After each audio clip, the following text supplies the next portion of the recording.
Hello everyone, this is Puru Januchriya. Hello anyone, मैं एडविका भंडारी।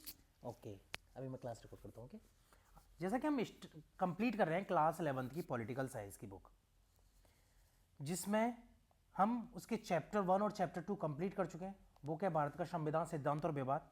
अभी हम कंप्लीट कर रहे हैं चैप्टर 3। तो हमने समानुपातिक प्रतिनिधित्व तक बात कर लिया था। उसके बाद हमने बात कर लिया था कि किस तरीके से जो है भारत में समानुपातिक प्रतिनिधित्व प्रणाली को यूज़ किया जाता है, कहाँ पर यूज़ किया जाता है। हमारे यहाँ पर सर्वाधिक मत से होने वाली जीत, उस प्रणाली को अपनाया जाता है। यहाँ तक अपन बात कर चुके थे। अभी हम बात करने वाले हैं स्वतंत्र और निष्पक्ष चुनाव के बारे में। तो चलिए स्टार्ट करते हैं। आज का टॉपिक है हमारा स्वतंत्र और निष्पक्ष चुनाव। इसे थोड़ा मोटा कर लेंगे। ओके, किसी भी चुनाव प्रणाली की कसौटी यह है कि वह एक स्वतंत्र और निष्पक्ष चुनाव प्रक्रिया का पालन करे या उसको सुनिश्चित करे। यदि चुनाव प्रणाली की कसौटी क्या हो गई कि वो एक स्वतंत्र और निष्पक्ष चुनाव प्रक्रिया को सुनिश्चित करे। यानी कि हमारे संविधान में लिखा हुआ है कि हम बहुत अच्छे से चुनाव कराएंगे, इस तरीके का हमारी क्या हुआ, ठीक है मैं देख लूंगा, ठीक है कर लिया। हमारे संविधान में लिखा हुआ है कि चुनाव इस तरीके से कराया जाएगा, इतनी सारी प्रोसेस को फॉलो किया जाएगा, एकदम आइडियलिस्टिक तरीके से, ये होगा वो होगा। लेकिन हकीकत में अगर चुनाव फ्रीली नहीं हो पा रहा है, निष्पक्ष चुनाव नहीं हो पा रहा, बायस्ड हो रहा है चुनाव, तो ऐसी चुनाव प्रक्रिया का कोई मतलब नहीं रह जाता।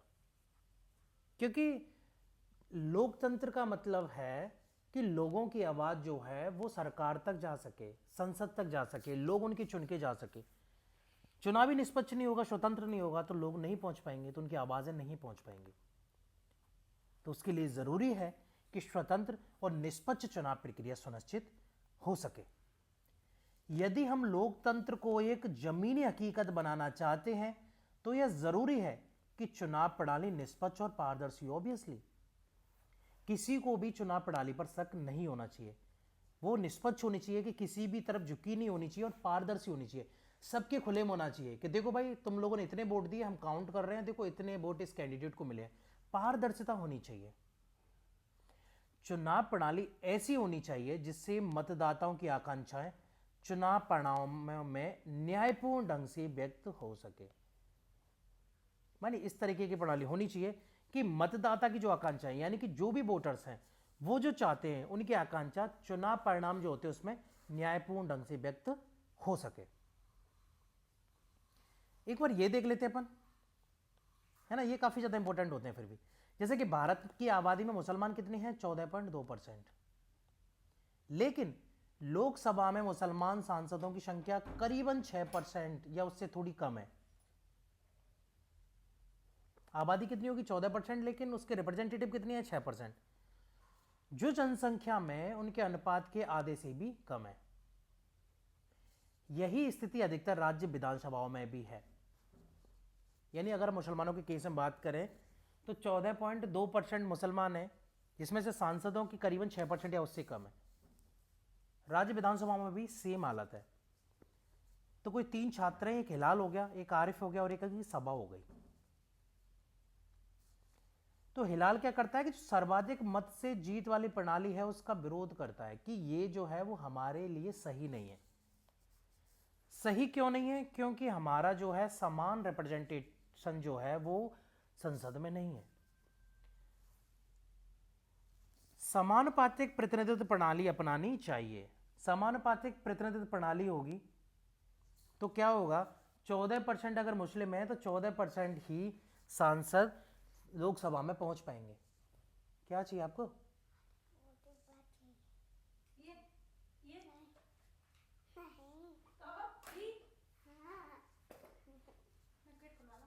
ठीक है।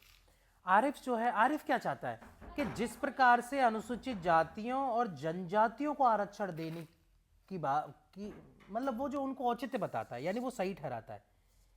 यानी कि जो अनुसूचित जाति और जो जनजातियों को जो आरक्षण दिया जाता है वो आरिफ के हिसाब से सही है। लेकिन वो चाहता है कि मुसलमानों को भी इस तरह का आरक्षण मिलना चाहिए। जैसा अनुसूचित जातियों और जनजातियों को मिला है। आरिफ किस लिए औचित्य बताता है, किस लिए सही ठहराता है अनुसूचित जाति जनजाति का आरक्षण को? कि मुसलमानों को भी सेम आरक्षण मिलना चाहिए जिससे कि हमारा भी रिप्रेजेंटेशन बढ़ सके। सभा कहती है कि सभी मुसलमानों को एक जैसा मानकर बात करने का कोई मतलब नहीं है। मुसलमान महिलाओं को इसमें कुछ भी नहीं मिलेगा, हमें मुसलमान महिलाओं के लिए अलग आरक्षण चाहिए। सभा बिल्कुल ही अलग बात करती है। सभा कहती है कि हमें सभी मुसलमानों को एक जैसा नहीं मानना चाहिए, उसमें महिलाएं भी आती है तो उन महिलाओं के लिए अलग से आरक्षण की बात होनी चाहिए क्योंकि उनका रिप्रेजेंटेशन आगे बढ़ सके। इस तरीके से 3 जो बच्चे हैं उन्होंने अलग अलग अपना रिप्रेजेंटेशन दिया है, अपने विचार दिए हैं। तो चलिए फिलहाल के लिए इतना ही, आगे हम फिर आएंगे आप नई वीडियो लेकर, तब तक के लिए थैंक यू।